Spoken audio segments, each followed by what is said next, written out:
So there are a lot of women that are just done having sex. They don't want to have sex anymore.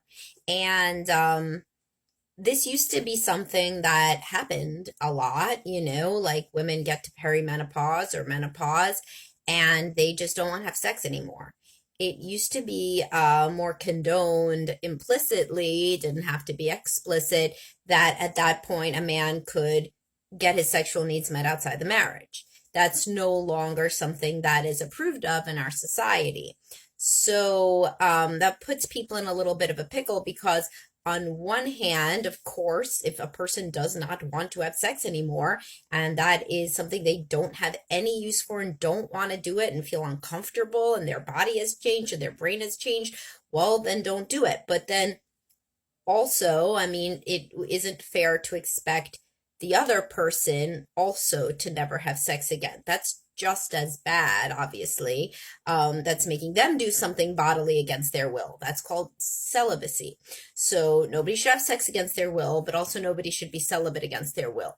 So if you are in a situation where your partner does not want sex anymore and you can kind of sense it, but they don't outright say it, well, then, like, you got to go to counseling or somewhere where that could be made explicit because that's not fair, right? I mean, I would not encourage man or a woman to stay in a situation where you will just never have sex again because the other person doesn't want to.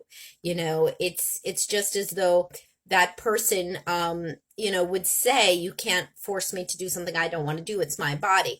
Similarly, you can't force somebody to live in a touchless, sexless marriage forever. It's their body, right? So that's the sort of thing that needs to be really philosophically and emotionally figured out, is what the forward path is for a relationship where one person wants something that is completely antithetical to what the other person wants out of life. These are the sorts of situations that couples counseling can really help with. What doesn't help in this situation? Pretending that there is no situation. That's where people get to a place where they say, man, I should have been in counseling and or I should have got out of this 20 years ago. You don't want to be in that situation. It's like the quote I always say, what's the best time to plant a tree? 10 years ago. What's the second best time? Today. So today is when you should get into couples counseling to discuss particularly extreme disparate differences in how you view the role of sexual intimacy within your marriage.